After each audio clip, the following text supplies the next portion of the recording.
existem igrejas, inclusive igrejas milenares, como a igreja copta, no Egito sobretudo. O problema é que em muitos desses lugares, como também na Indonésia acontece com a igreja chinesa, as marcas deixadas pelo conflito entre cristãos e muçulmanos ao longo desses 1400 anos de história do Islã, resultam num fenômeno bastante peculiar, o nominalismo cristão no mundo muçulmano. Então os coptas, que compõem quase 10% da população do Egito, em sua vasta maioria não se esforçam, mesmo sendo cristãos, para compartilhar as boas novas de Cristo entre seus vizinhos muçulmanos. O conflito entre os dois blocos religiosos no Egito é histórico, e hoje nós temos uma igreja nominal dentro do Egito, que divide espaço também com uma igreja de nascidos de novo, que é bem pequenininha a porcentagem, né? De modo que, mesmo com uma igreja cristã substancial, o Egito ainda é considerado, permanece como sendo um dos países não alcançados, da chamada janela 1040, essa faixa territorial que compreende desde o oeste da África, oeste e norte da África, até o extremo leste asiático, composta por 62 países, onde se concentram os principais blocos não alcançados do mundo: os budistas, os hindus e os muçulmanos. Nossa função como organização, então, é disponibilizar treinamento em português com alguns dos melhores professores do mundo nas suas áreas específicas de treinamento, para que a igreja de fala portuguesa, tanto no Brasil como nos outros 8 países de fala portuguesa no mundo, possa ter acesso, possa ter condições de aprender a evangelizar muçulmanos, perder o medo de evangelizar muçulmanos, mas sobretudo amar os muçulmanos. Quando nós falamos em muçulmanos hoje em dia, boa parte do mundo ocidental e oriental pode associar o termo muçulmano diretamente ao terrorismo, à violência, à intolerância, à perseguição, e de fato essas ideias elas encontram ninho na realidade. Existe sim muita violência contra não cristãos e por aí vai, em países muçulmanos ou entre populações muçulmanas, mas a vasta maioria dos muçulmanos, eu diria 60%, 70% dos muçulmanos hoje, são homens e mulheres, assim, pais e mães de família, pacíficos, pacatos, que servem uns aos outros, servem inclusive a outras populações. Durante meus anos no mundo muçulmano, eu fui melhor servido por muçulmanos do que eu já fui por cristãos. Então, antes de vê-los como uma ameaça, é necessário que a gente busque graça em Deus, para que Ele nos dê a compaixão que o próprio Cristo sente pelos muçulmanos, né? Cristo entregou a sua vida também por aqueles que hoje estão no Islã, por aqueles que hoje estão no budismo, por aqueles que hoje estão no hinduísmo, por aqueles que hoje estão no animismo, por aqueles que estão no ateísmo, enfim. Deus amou o mundo e deu o seu Filho, para que todo aquele que nele crê não pereça, mas tenha a vida eterna. Fizemos então estivemos na liderança da M3 por cerca de 12 anos, e aí em 2018 o Senhor nos levou para João Pessoa, onde eu invisto meu tempo, minhas energias, num dos ministérios mais estratégicos da igreja, que é o serviço aos adolescentes.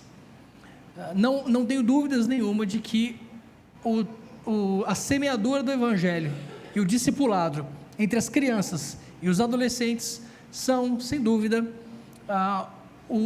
os ministérios mais eficientes, mais estratégicos, mais necessários da igreja.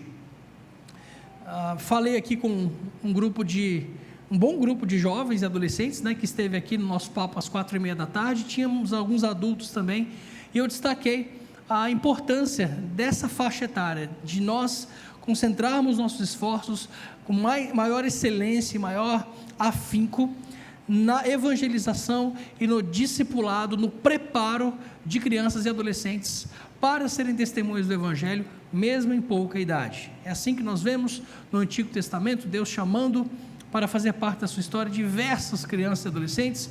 Mesma coisa com os discípulos de Jesus, que são adolescentes, não eram adultos, eram adolescentes, a maioria deles, quando Jesus os chamou para levar o evangelho a todas as nações.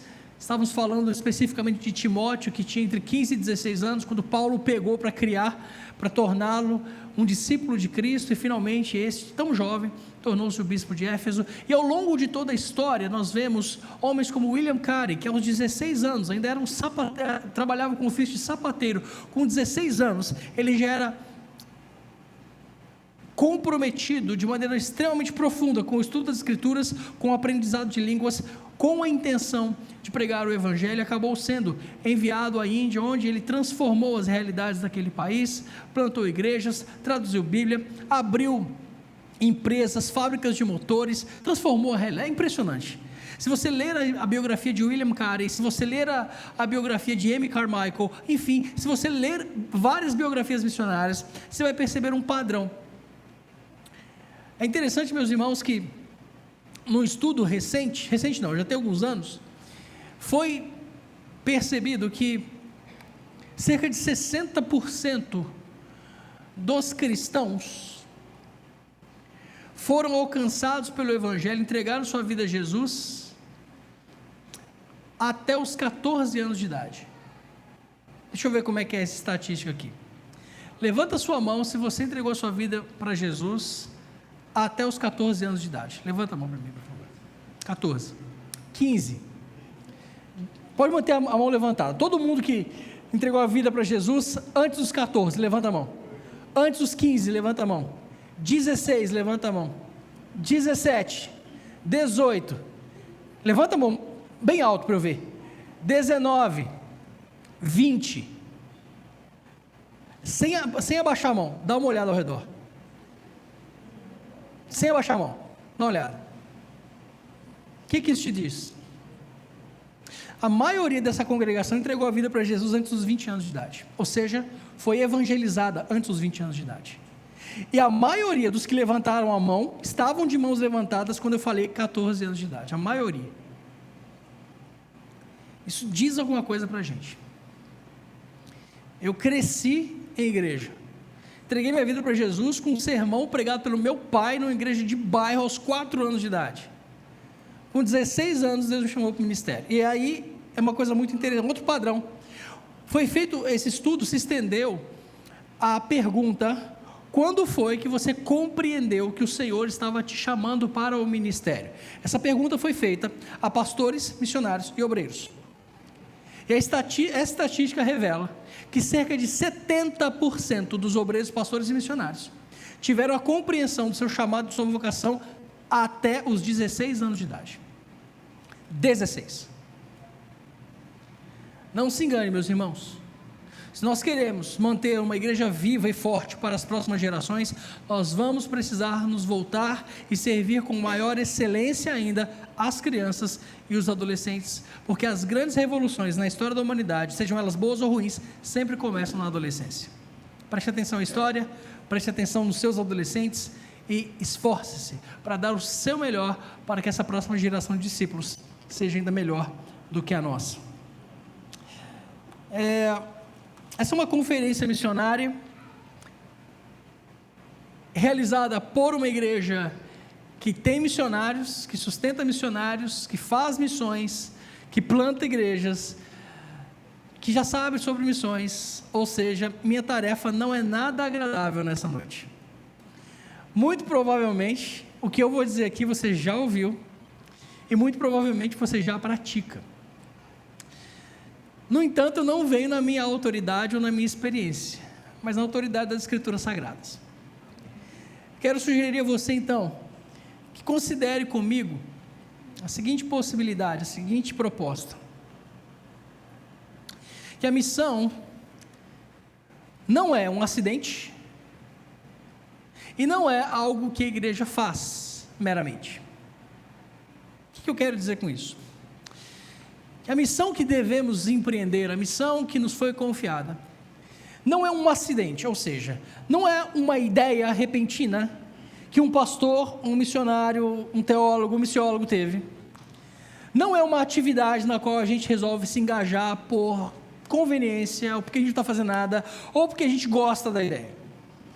A missão não é um acidente. A missão tampouco é uma mera atividade que nós empreendemos.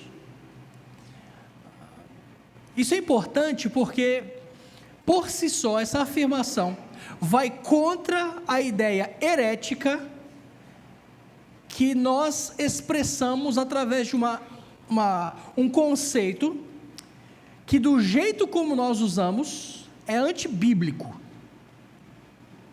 Que conceito é esse?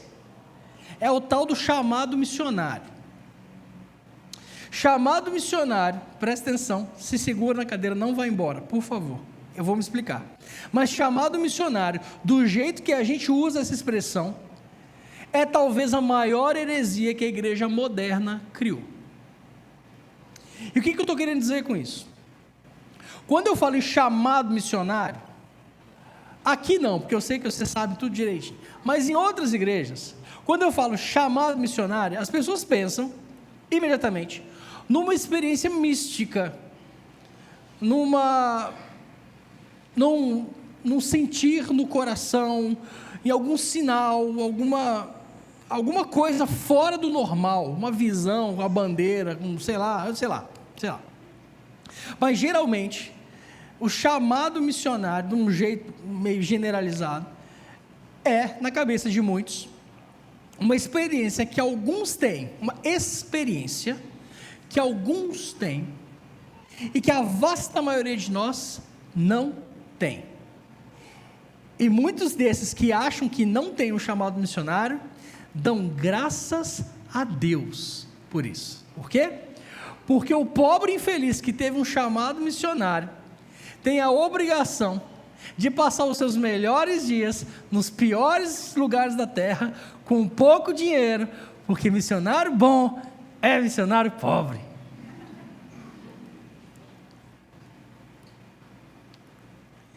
E graças a Deus, na sua soberania, o Eterno não me predestinou para ser missionário. Se Ele não fez isso, quer dizer que eu posso gastar os meus dias como eu bem entender. E, para que eu esteja bem com a minha própria consciência, eu amenizo o incômodo gerado por essa ideia de missões e missionários. Toda vez que eu vou numa conferência missionária, ou quando o pastor faz um apelo, ou mesmo na minha cultura cotidiana, para me desencarregar do peso que talvez me venha, eu vou lá e separo um dinheirinho para dar uma oferta missionária. E aí eu vou justificado para casa. Estou bem. Por quê? Graças a Deus eu não tenho chamado missionário. Eu posso ver do jeito que eu quiser. Eu posso me atolar em quantos financiamentos eu quiser. Eu posso comprar o carro que eu quiser. Eu posso escolher o curso de faculdade do jeito que eu quiser, baseado em quanto o mercado está pagando. Eu posso pleitear pelos melhores empregos. Eu posso me casar com base em critérios puramente carnais, mesmo que, não, a pessoa é crente, tá bom. Se é crente, eu posso casar. Eu não tenho chamado missionário, então a minha vida está muito mais sob o meu controle do que sob a submissão de uma causa para a qual eu não fui convocado, graças a Deus. Ocorre, meus irmãos, que esse conceito, essa ideia de chamado missionário, nesse sentido, é absolutamente herética e antibíblica. Eu vou te mostrar essa noite por quê. Talvez eu estrague o seu rolê, mas eu não tenho muito problema com isso. Repare que nas Escrituras Sagradas nós vemos um padrão completamente diferente para isso, para te ajudar a compreender esse negócio, que a missão não é um acidente, que a missão não é uma atividade e, pasme, a igreja não é um acidente, a igreja não é simplesmente uma mera atividade, ou simplesmente o corpo dos salvos que se agregam para a adoração, até que Cristo venha, simplesmente assim. Eu quero que você abra sua Bíblia comigo, em Atos capítulo 13.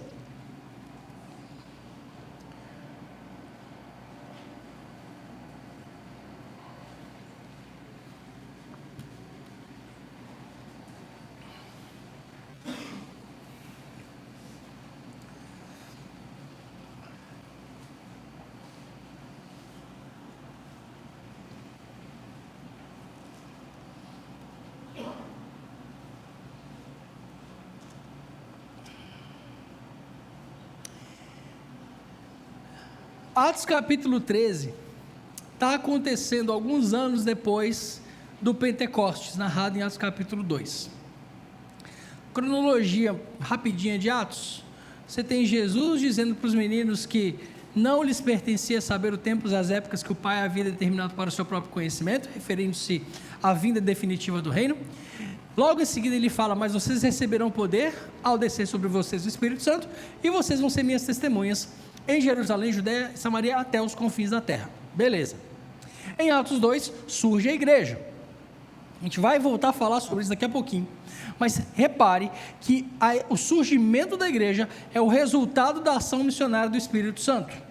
Quando o Espírito Santo entra na jogada, ali em Atos capítulo 2, o resultado dessa entrada dele na jogada, na equação, entrada na equação, entenda, ele sempre esteve e tal, mas especificamente quando ele é derramado, ele enche os discípulos, o resultado imediato é o surgimento da igreja por meio da pregação do evangelho no sermão de Pedro.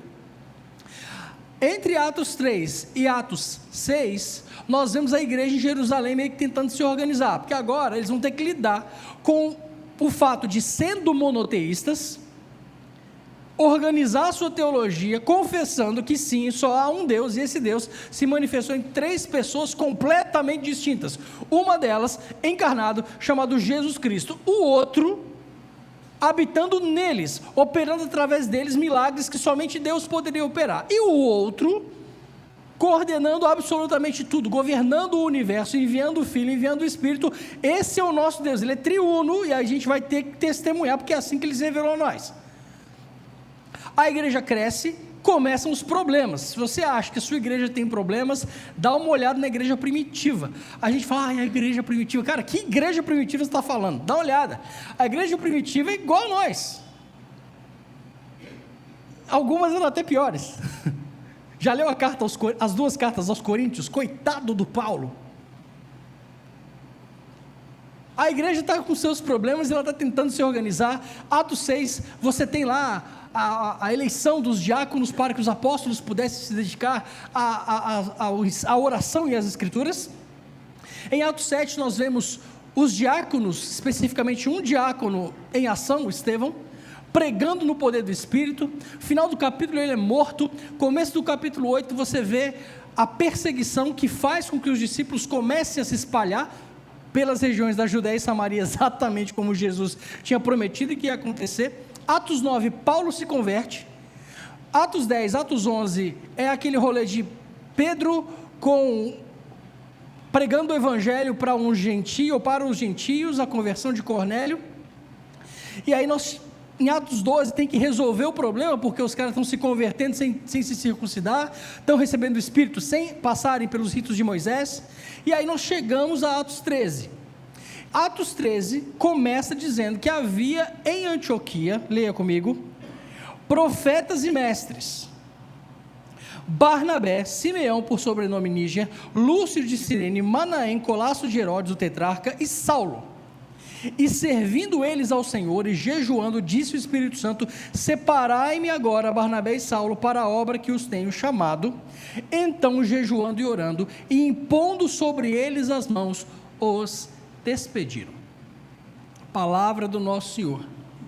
Repara, meus irmãos, que esse texto revela para nós assim, claramente que a igreja não é um acidente, que a missão não é um acidente, e que nenhuma delas duas é uma mera iniciativa humana. Como é que você está enxergando esse negócio nesse texto? Bom, primeiro, em Antioquia a gente só fica sabendo que tem uma igreja.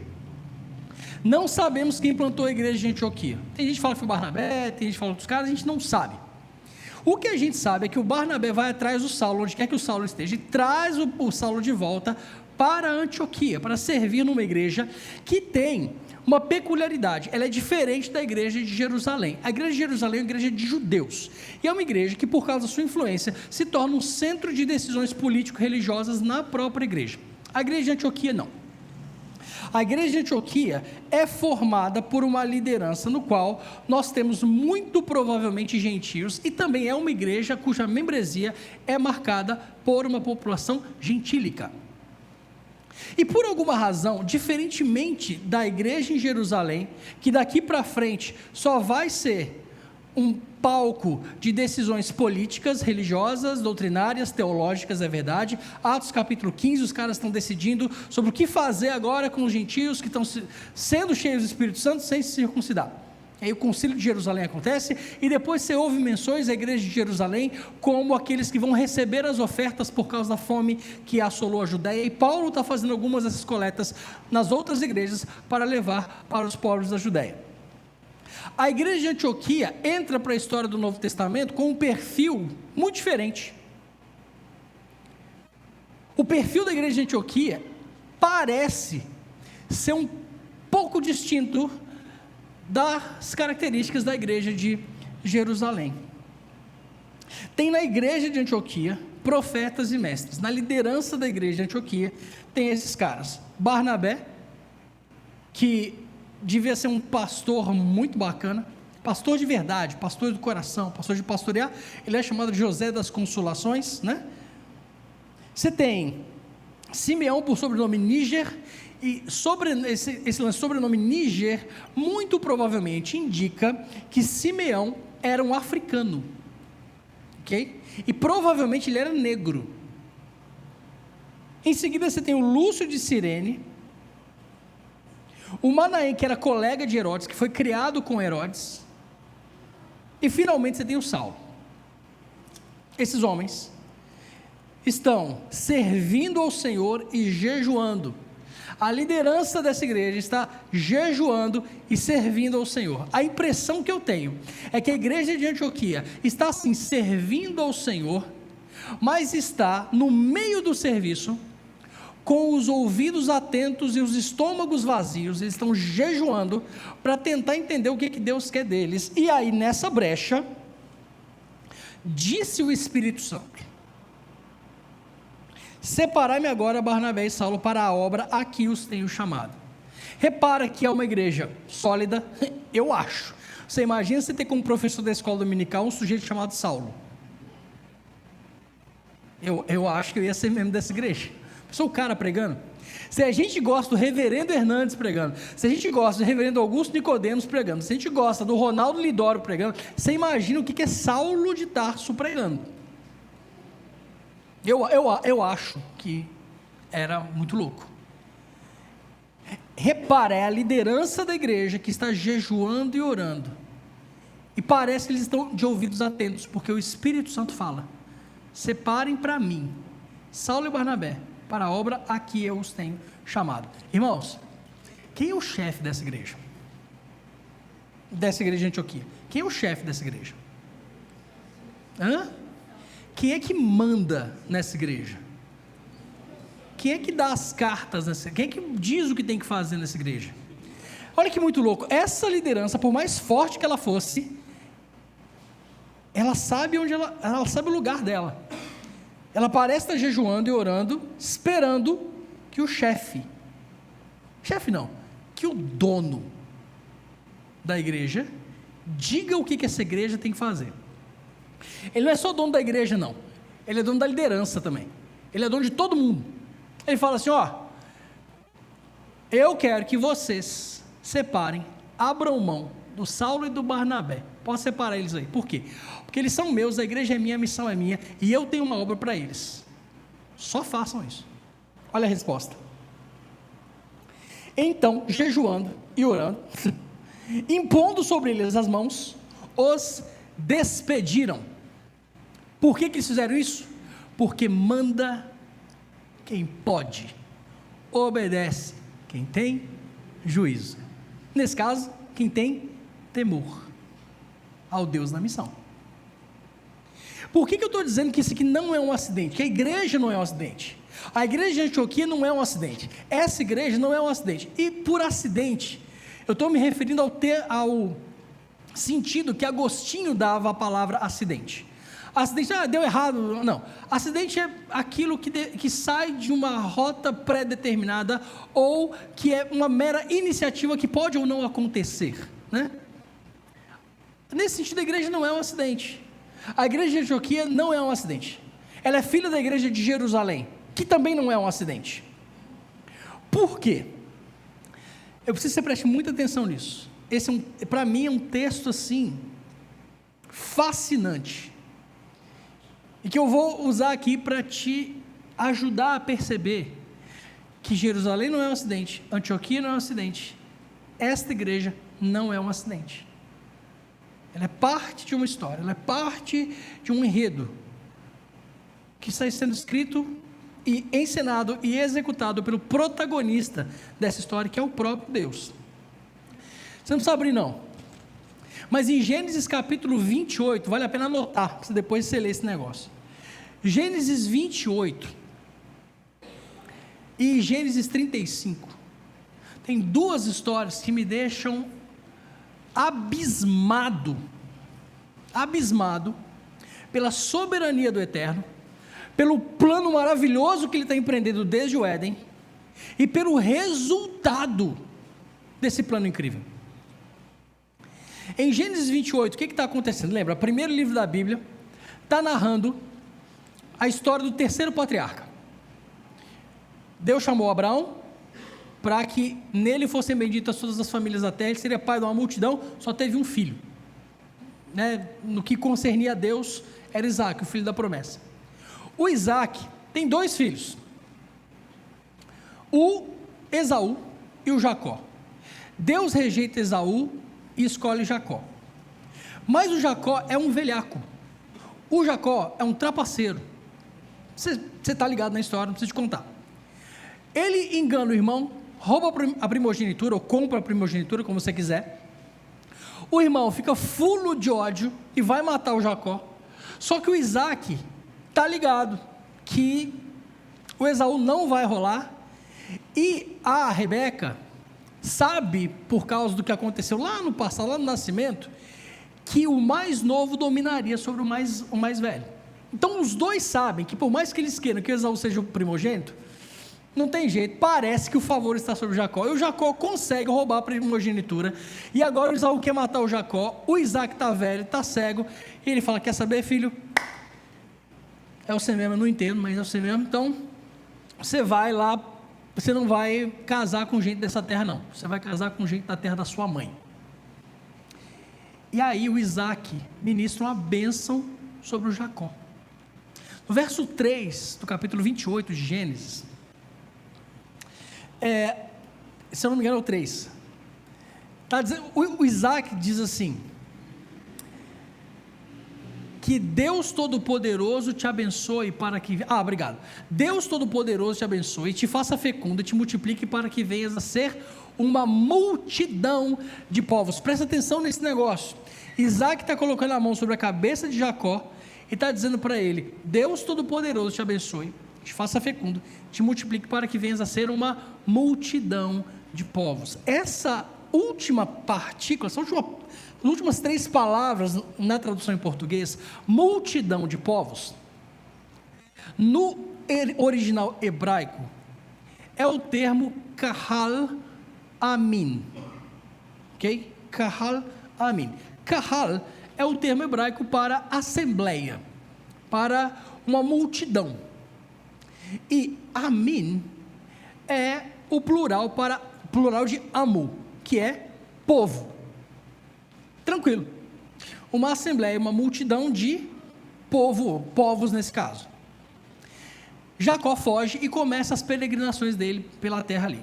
Quando chega em Gênesis 35, Deus encontra Jacó no meio do caminho, e aí no verso 11, agora o próprio Deus fala com Jacó: eu vou te abençoar, eu sou o Deus Todo-Poderoso, sê fecundo e multiplica-te. Agora presta atenção: uma nação e uma multidão de nações sairão de ti, e reis procederão de ti. Parece que a bênção que Isaac ministrou sobre Jacó agora está sendo expandida e quase explicada pelo Deus Todo-Poderoso. Ele usa dois termos diferentes. Ele fala uma nação e uma multidão de nações procederão ou sairão de ti.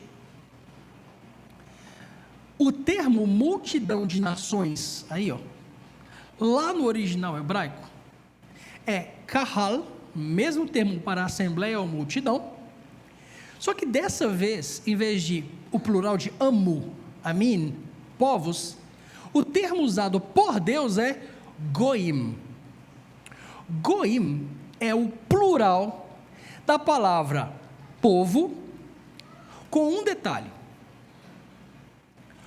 goim são povos que não fazem parte da linhagem patriarcal, Abraão, Isaac e Jacó. Repara que Deus está dizendo uma nação. Que nação é essa? Israel. Uma nação procederá de ti, e uma multidão de nações sairá de ti. Como é que a gente chama hoje os filhos de Abraão, Isaac e Jacó? Os descendentes deles? Pode falar sem medo. Quem são os descendentes de Abraão, Isaac e Jacó hoje? Os judeus, Israel, exato, os judeus, beleza? Mas ele está falando que uma multidão de nações, uma assembleia de povos que não fazem parte da linhagem de Abraão, Isaac e Jacó. Como é que a gente chama todo ser humano que não é descendente de Abraão, Isaac e Jacó? Gentios. Estão comigo? Beleza. Quando os tradutores da Septuaginta, a versão grega do Antigo Testamento, traduziram esse termo para o grego, esse termo kahal foi traduzido para o termo grego eclesia. Beleza?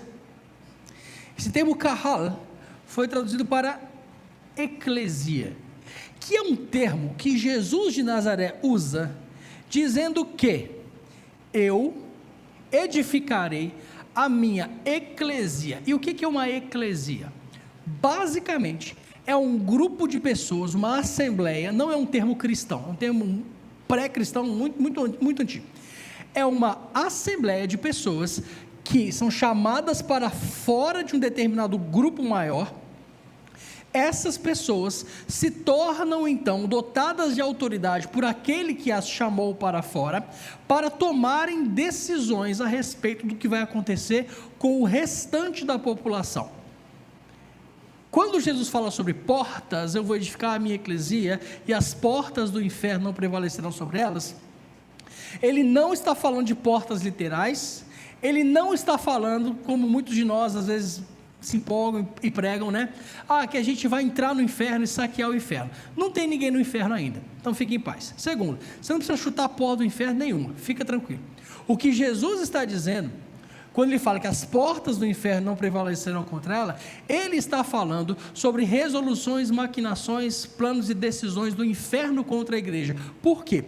Porque lá atrás, você vai se lembrar na história de Ruth, por exemplo, quando os anciãos da cidade se reúnem para tomar decisões importantes, naquele caso sobre a remissão de Ruth por Boaz, você deve se lembrar que eles se reúnem nas portas da cidade. Quando Jesus usa o termo portas, ele está se referindo a isso. As grandes decisões importantíssimas que eram tomadas sempre às portas da cidade. Não se engane, o inferno tem maquinações sendo tramadas, são setas do inimigo, são estratagemas de Satanás. Paulo fala sobre isso. No entanto, Jesus está falando: eu vou edificar a minha eclesia, a minha assembleia chamada para fora, e as portas, as decisões, as maquinações, os planos do inferno não vão prevalecer contra ela. Por quê? Porque eu venci o mundo. Quando essa palavra eclesia foi traduzida para o latim e depois para o português, você sabe, obviamente, que ela virou igreja. Sabe disso, né? Que representa simplesmente esse lance da assembleia, enfim, dos escolhidos. Maravilha.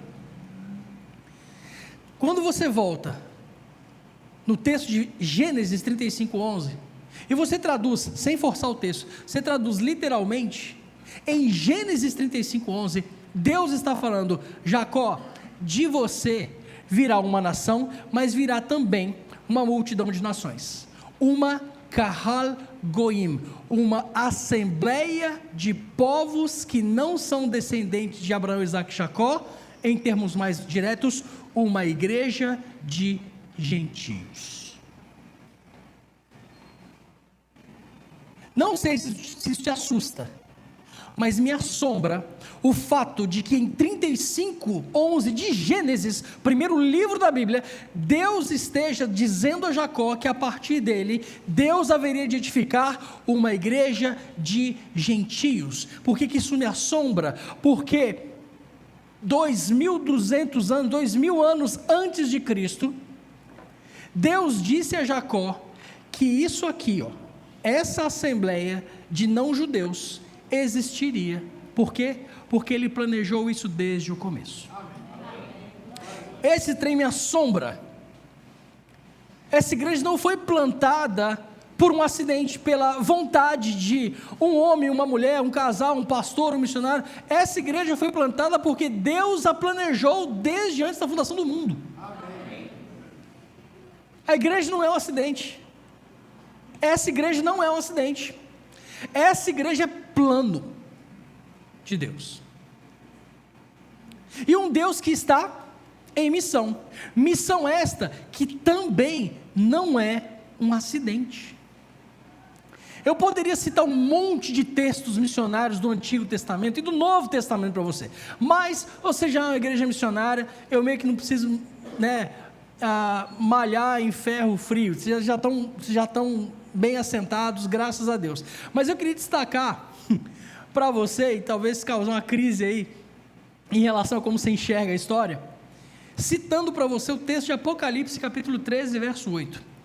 Em 13:8 de Apocalipse, o texto narra, João está escrevendo, ele narra assim, a mídia, caramba, a mídia manda ver, olha, e adorá-la-ão, está falando da besta, todos os que habitam sobre a terra, aqueles cujos nomes, presta atenção, não foram escritos no livro da vida do Cordeiro. Tranquilo, tudo bem, mas olha o fim do verso: que foi morto desde a fundação do mundo. Tem um trem errado nesse verso, não é possível. Está normal esse verso? É tranquilo para você? Está de boa? Tem nada errado nesse verso? Eu sei que não tem, mas para você não tem alguma coisa estranha aí, não? Lê o texto.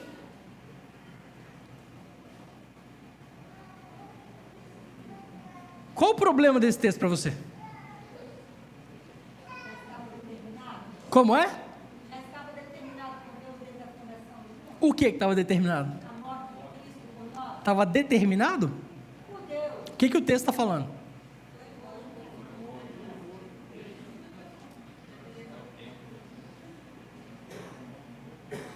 Apocalipse 13:8 está dizendo que o Cordeiro foi morto. Não que seria morto, eu entendo, na história ele é morto 2.000 anos atrás, mas o que texto de Apocalipse capítulo 13 verso 8 está dizendo que o Cordeiro foi morto desde a fundação do mundo. Irmãos, isso aqui é pré-queda, é antes do pecado. Mas você está dizendo que Deus matou o Cordeiro na eternidade antes do pecado? Sim, eu não, o texto está dizendo, isso serve de base para aquilo que se chama de teologia da queda sabida. Como assim? Deus nunca é pego de surpresa, Deus não é refém da pecaminosidade humana. Para não descumprir a sua justiça santa, Deus prepara o caminho de volta antes que nós nos perdêssemos. Sinto muito, lide com isso, Apocalipse 13:8, lide com esse negócio. A missão de Deus não é um acidente, é plano. A igreja de Deus não é um acidente, é plano. As nações sendo alcançadas pelo Evangelho não é um acidente, não é uma atividade, não é uma coisa que a gente faz, é plano e é a razão pela qual a igreja existe.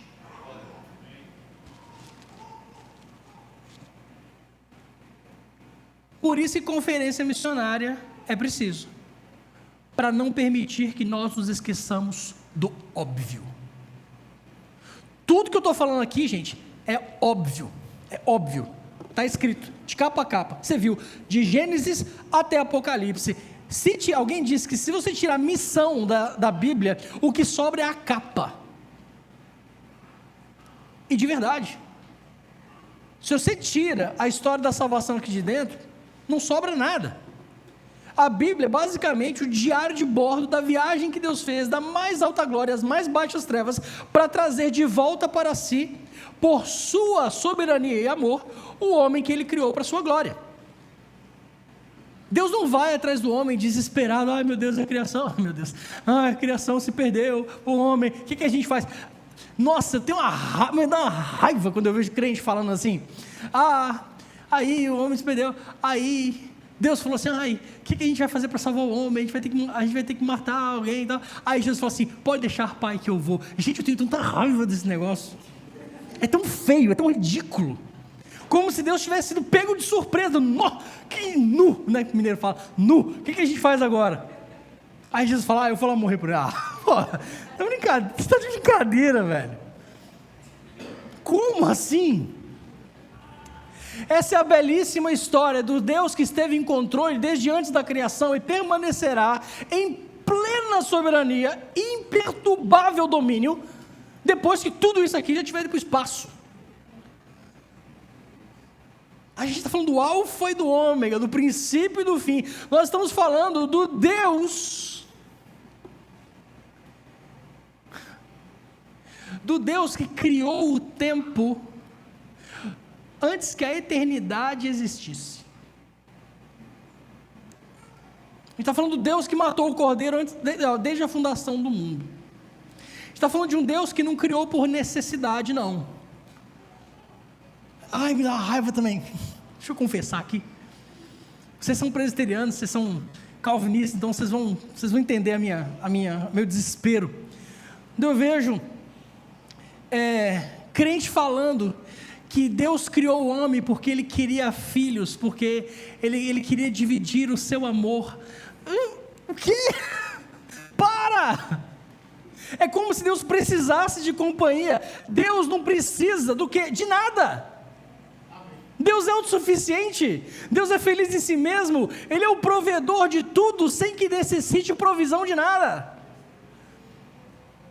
A criação basicamente é uma gotinha que Deus deixou vazar do seu ser eterno e perfeito para dentro de um mundo que Ele mesmo criou. Você experimenta amor porque tem amor rolando dentro da Trindade desde antes da eternidade.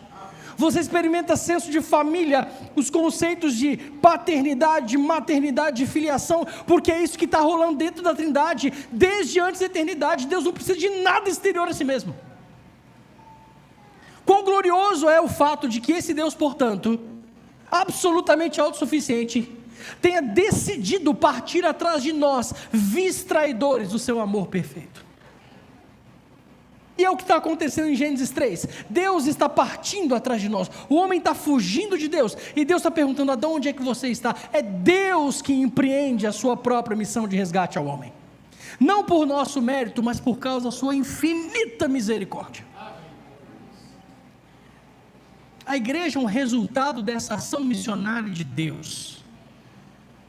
Você e eu somos resultado dessa ação missionária de Deus.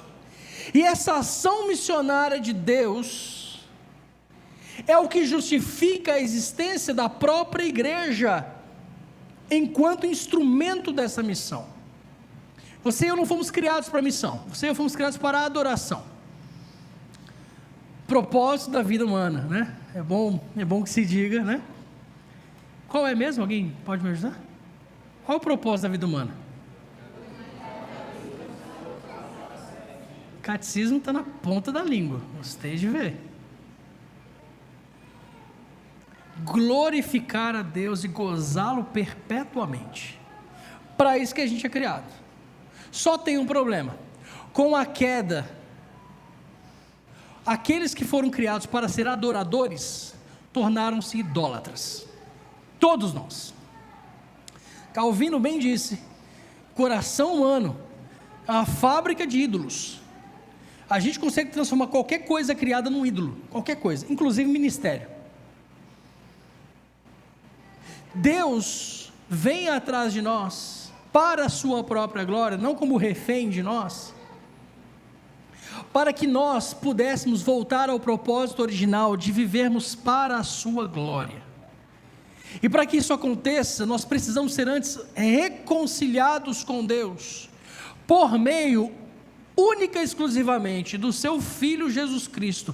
Não há outro meio de salvação, não há outro que seja mediador entre Deus e os homens, não existe outra possibilidade de chegar-se à fé, pelo menos por aquilo que temos nas Escrituras Sagradas, senão pelo Evangelho.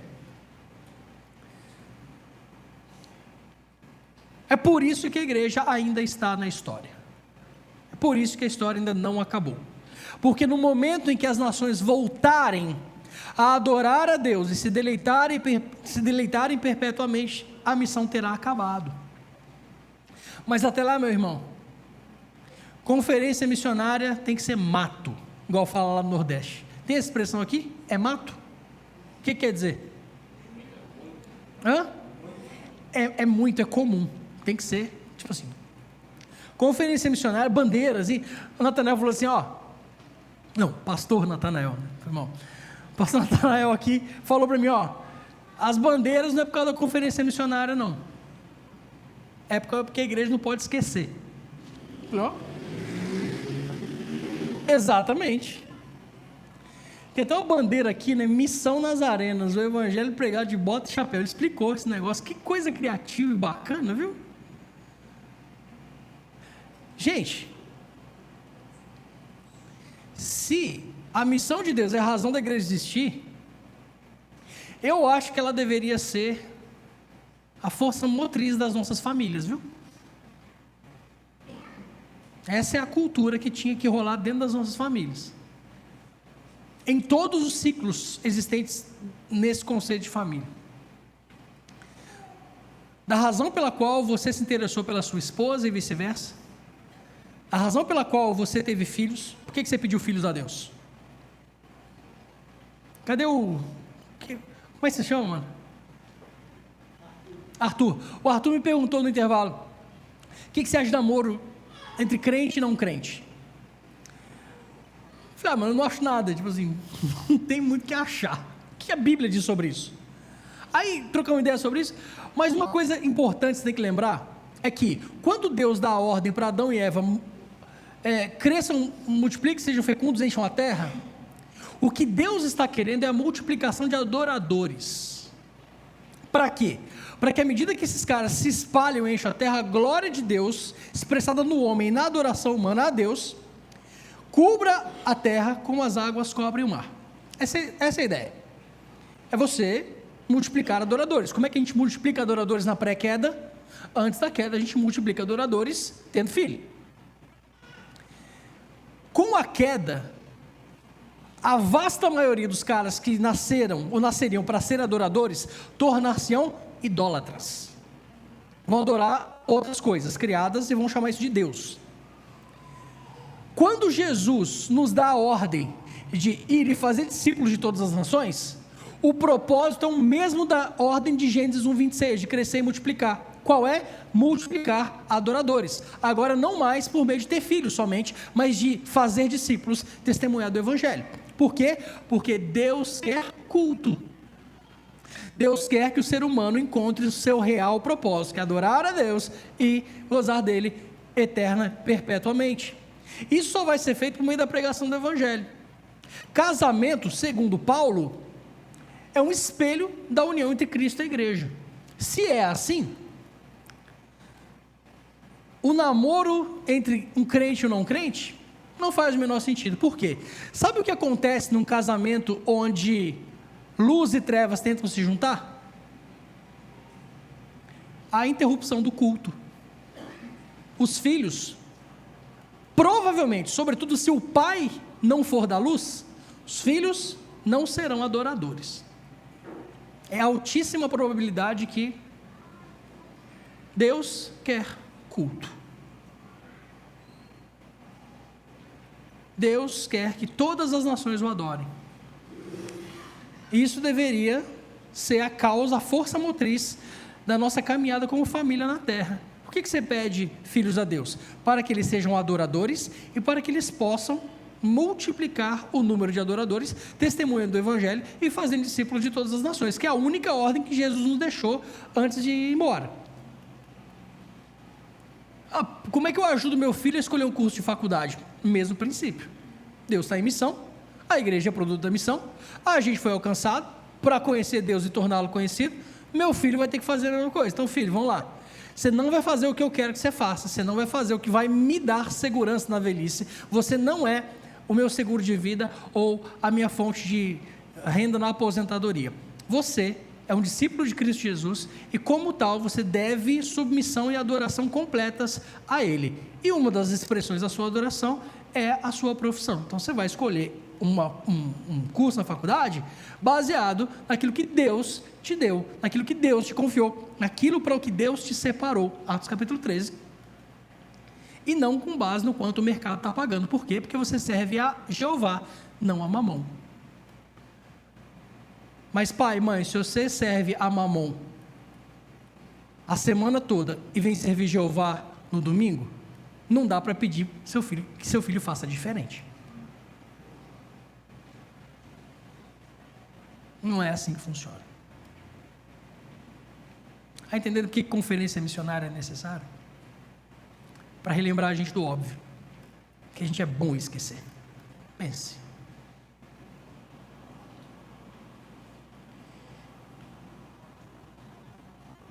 O Espírito Santo fala que ele quer Barnabé e Saulo para a obra. Aqui o Espírito os tem chamado. Que obra é essa? Quando você lê o resto de Atos, Paulo não entendeu não. Paulo não tinha entendido, Barnabé eu acho também não. Mas ao longo do livro de Atos, você vai percebendo que o Paulo vai entendendo, e depois ele fala com as próprias palavras dele. Qual que é a obra a que o Espírito chamara Barnabé e Saulo? Simples, a pregação do Evangelho aos gentios. Lembra?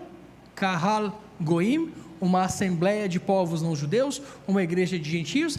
É essa a obra para a qual o Espírito Santo está separando Barnabé e Saulo. E eles vão. Resultado, você e eu estamos aqui. Esses caras levaram o evangelho para a Ásia Menor, Turquia. Não se sabe se o Paulo chegou ou não à Espanha. Em Romanos ele fala uma vez sobre ir para a Espanha, mas a gente não sabe se ele foi morto antes ou se ele foi para a Espanha. Na volta ele foi pego e morto em 64 depois de Cristo. Seja como for, tem uma igreja plantada em Roma, para a qual Paulo escreve. Nos primeiros séculos, a igreja vai se espalhando. Vale a pena estudar um pouquinho da evangelização da Europa, logo antes da Idade Média ainda. Depois, com as grandes navegações, muito por interesse comercial, as colônias recebem missionários, pastores, que vão plantando igrejas. Aí acontece John Wesley. Aliás, antes, acontece o avivamento morável com o de Zinzendorf, 100 anos de oração, 150 anos de movimento missionário. Influenciado por moravianos, já no final do movimento, tem um John Wesley voltando da América, depois de uma experiência missionária fracassada por lá. Ele chega na Europa novamente, tem a experiência do coração aquecido, que você e eu chamamos de conversão. E ele é o cara que vira o jogo, porque nascer protestante agora não basta, você tem que pregar o evangelho, porque você tem que ouvir e se converter. Deus, através e apesar de John Wesley e seus amigos, causa o avivamento inglês no final do século XVIII, e a partir daí, no começo do século XIX, até o começo do século XX, até meados do século XX, nós temos o chamado grande século missionário. Esse período, entre o final do século XVIII e meados do século XX, vai marcar o surgimento de um monte de agências missionárias, da expansão missionária para os 4 cantos da terra. E hoje, não sei se já reparou no mapa, a gente está longe de Jerusalém, bem longe. Nós somos os confins da terra aos quais Jesus se referia. A gente acha que é o Oriente Médio. Não, os confins da terra é aqui. é a Nova Zelândia. O lugar mais longe de Israel é uma cidade na Nova Zelândia chamada Christchurch, Igreja de Cristo. É o lugar mais distante de Jerusalém, é uma cidade chamada Christchurch, Igreja de Cristo, na Nova Zelândia, confins da terra. O Evangelho chegou até os confins da terra. Por quê? Porque a igreja é fiel e obediente? Não, porque Deus é um Deus missionário. A pergunta não é se você tem um chamado missionário, sua família, seu filho tem um chamado missionário. Não, irmão. É raro com você. A pergunta é para o que Deus está te chamando na missão da qual ou você faz parte ou pela qual você ainda precisa ser alcançado. Ou você é missionário ou você é um campo missionário. Qual dos dois vai ser? Se você for um campo missionário, fala comigo no final do culto, eu prego o evangelho para você. Se o Espírito te convencer, você se converte e você passa para o outro time, o time de quem tem chamado missionário. Não tem meio termo. Qual vai ser? Você é missionário ou você é um campo missionário? Se você é um missionário, você tem um chamado, uma vocação missionária, eu quero compartilhar um vídeo com você, para você perceber o que está rolando. Qual é a situação que a gente está enfrentando hoje? Por que conferência missionária tem que ser mato na igreja? Por que bandeira tem que ficar mesmo um ano inteiro na parede? Por que a gente tem que ter cofrinho missionário em casa? Por que a gente tem que educar os nossos filhos a usar parte da mesada, não só para o dízimo, mas também para missões transculturais, sobretudo? Por que você tem que fazer do seu orçamento, parte do seu orçamento, a oferta missionária, regularmente? Por que você tem que fazer isso? Além de para a glória de Deus, a gente tem razões muito óbvias. Eu quero compartilhar com você um pouquinho da situação do mundo, para você entender os desafios que estão diante de nós nesse nosso tempo. Presta atenção.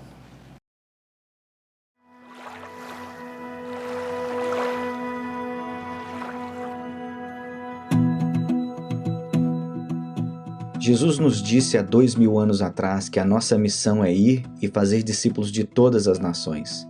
Ele também nos prometeu que só depois que terminarmos a tarefa é que vamos receber a bênção de sua volta. Então, como estamos cumprindo a nossa missão? Para responder, devemos primeiro classificar os 7 bilhões de pessoas na Terra hoje em 3 grupos para decidir onde enviar os missionários. Segundo, analisar nossa força missionária. Terceiro, analisar nossa capacidade financeira de enviar esses missionários. Vamos começar com os cristãos. Cerca de 33% da população do mundo poderia identificar-se como cristãos. Nós chamamos este segmento da população Mundo C, C de cristão. É importante lembrar que nem todas as pessoas que se enquadram no Mundo C são verdadeiros crentes em Cristo. Alguns simplesmente identificam-se como cristãos por causa da tradição dos pais ou porque vivem em um país onde todos são considerados cristãos. No próximo segmento, vemos 38% da população mundial que tem acesso ao Evangelho, mas optou por não seguir a Jesus. Eles têm Bíblias em sua própria língua, igrejas por perto, amigos ou colegas de trabalho que são cristãos, e até acesso a outros recursos cristãos em sua língua. Essas pessoas têm acesso às boas novas, mas não estão seguindo Jesus. Este segmento da população é chamado Mundo B. Isso nos deixa com 29% do mundo. Pouco mais de 1 em cada 4 pessoas neste planeta nunca ouviram falar de Jesus. Eles não têm nenhuma chance de ouvir as boas novas de Jesus Cristo. Eles não têm acesso ao Evangelho. Não existem Bíblias em sua língua. Não existem igrejas, não existem crentes por perto, nenhuma chance de aprender sobre Jesus. Nós chamamos esses 29% de Mundo A. Agora vamos analisar a força missionária. Apenas 1 em cada 1.800 cristãos no Mundo C decide servir como missionário transcultural. Desta forma, podemos contar 400 mil missionários da população Mundo C. Essa é a nossa força total de missionários transculturais em todo o mundo. Você sabia que 72% de todos os nossos missionários estão indo para o Mundo C? Pois é, A grande maioria dos missionários sendo enviados estão indo para as pessoas do mundo que têm Bíblias e igrejas estabelecidas. 25% dos missionários são enviados para o mundo B, onde já existe algum tipo de acesso a igrejas e Bíblias. Isso deixa apenas 3% do total da nossa força missionária para alcançar o mundo A, a parte da população mundial que está sem qualquer chance de ouvir sobre Jesus. 29% da população mundial não tem nenhuma chance de ouvir o Evangelho e ainda estamos enviando apenas 3% de nossos missionários para alcançá-los. Vamos analisar agora nosso poder financeiro. Anualmente, todos os cristãos do mundo C ganham um total de 42 trilhões de dólares. E juntos, eles ofertam cerca de 700 bilhões de dólares por ano para a causa de Cristo. E isto inclui tudo: organizações cristãs, igrejas, juventude, missões e etc. Você pode fazer a matemática? Menos de 2% da renda cristã está sendo ofertada para a causa de Cristo. Dos 700 bilhões doados a todas as atividades cristãs, apenas 45 bilhões são investidos em missões específicas. Isto é um pouco mais de 6%. Na verdade, há mais dinheiro relatado como roubado da igreja a cada ano do que é doado para missões. Lembra daqueles 400 mil missionários? Temos 45 bilhões de dólares para apoiar a eles e o trabalho transcultural que eles estão fazendo. Mas como exatamente está sendo alocado? Bem, 39 bilhões de dólares vai para o mundo C a cada ano. 87% do dinheiro de missões está sendo enviado para o mundo cristão, onde há Bíblias e igrejas disponíveis e as pessoas já estão seguindo a Cristo. 5,4 bilhões, ou 12%, vai para o mundo B a cada ano. Aqueles que têm acesso à mensagem do Evangelho, mas o rejeitou. Isso deixa apenas 450 milhões de dólares, ou seja, 1% de todo o dinheiro de missões vai para o mundo A, onde existem os povos menos alcançados do mundo. Para colocar isso em perspectiva, anualmente americanos gastam mais dinheiro em trajes de Halloween para seus animais de estimação do que cristãos enviam ao mundo A para a causa de Cristo.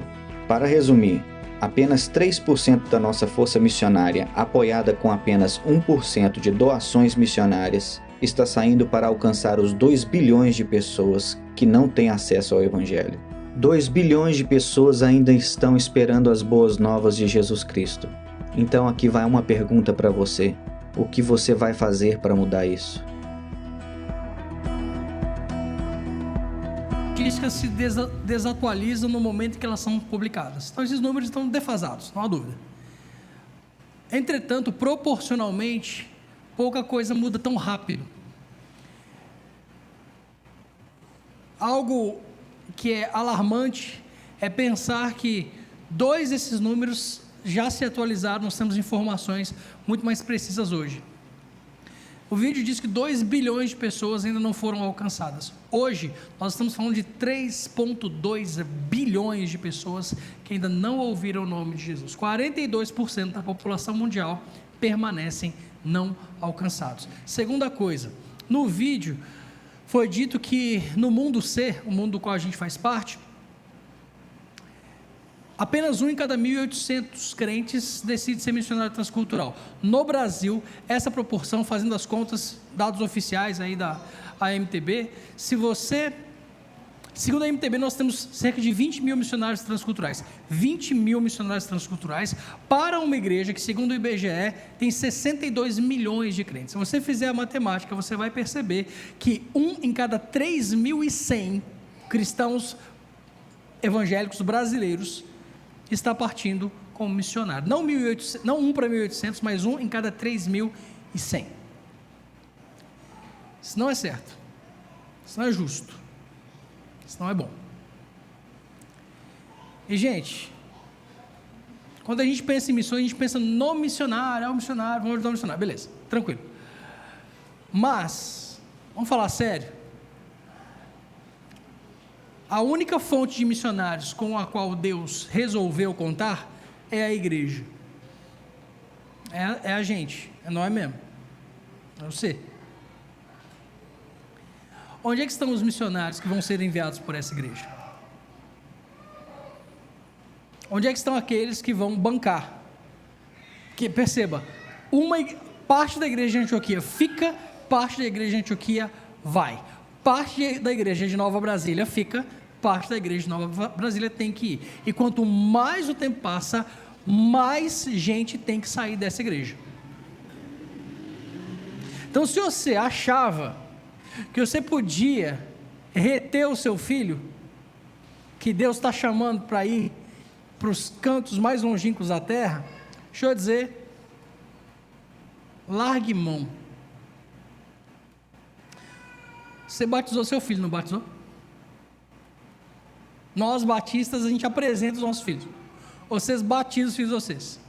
Seja como for, a gente está entregando e dizendo de maneira pública: Senhor, nossos filhos são teus. Aí Deus vem buscar seu filho numa conferência missionária dessa. O menino de 14 anos chega em casa, sabe, aquele maluco falou uns negócios lá, eu acho que eu vou ser missionário. Aí você pira. Não pode. Não, você vai fazer faculdade. Não te criei para ser missionário. Você não criou seu filho para ser missionário, você criou ele para quê? Qual o plano? É um plano pagão? O plano que você tem para o seu filho é pagão? O plano que você tem para o seu filho é ver ele servindo a mamão a resto dos dias dele? É isso mesmo que você quer? Nós vamos ter que abrir mão dos nossos filhos, porque eles não são nossos. A gente só está preparando eles para cumprir aquilo que Deus tem para eles. Eu não sei o que é, mas você vai ter que saber. Seu filho tem que saber. Mas não seja um empecilho. Seja como a liderança de Antioquia. Abre mão. Abre mão dos melhores. Abre mão da liderança. Abre mão, deixa o pastor. Vai, tipo assim, vamos embora. Deus manda a gente. Deus manda mais. Deus não está refém. É impressionante o que acontece com igrejas que, como essa, investem em missões. Nunca falta. Deus multiplica. Deus traz gente. Deus traz dinheiro. Deus é muito louco. Então, quer ver sua igreja mudada? Começa a fazer de missões parte do seu orçamento. Estou falando de você tirar do dízimo, não. Você é servido por essa casa, você ajuda a sustentá-la. Eu estou falando de você pegar uma outra parte do seu orçamento e falar assim, cara, eu vou ter que investir esse trem na expansão do reino por meio da pregação do evangelho. Imagina se fosse a sua família não alcançada. Quanto você pagaria para que alguém chegasse até a sua família para pregar o evangelho? É disso que a gente está falando. Por isso que conferência missionária é necessária. Para nos lembrar do óbvio. Deixa eu te encorajar. Disseram que tem 3 maneiras de fazer missões: indo, ou orando, ou contribuindo. Sim e não. Todo crente vai, todo crente contribui, todo crente ora. Então não é ou indo, ou orando, ou contribuindo. Todo crente vai. Você é enviado por Deus, sei lá para onde Ele te enviou, mas você tem que ser luz e sal e testemunha onde você está. Você precisa sustentar missionários que estão indo para onde você não está indo. Você precisa orar por missionários que estão chegando em lugares onde você não chegou. Engaje-se. Faça viagem missionários. Visite o quilombo. Visite os ciganos. Vá para o sertão. Cara, a missão é a força motriz da sua família. É a razão pela qual a igreja existe. É nisso que a gente deve empregar os nossos esforços. Por quê? Porque Deus quis uma Kahal Goim, uma assembleia de povos não judeus, uma igreja de gentios. Eis-nos aqui, que o Senhor possa nos enviar a nós.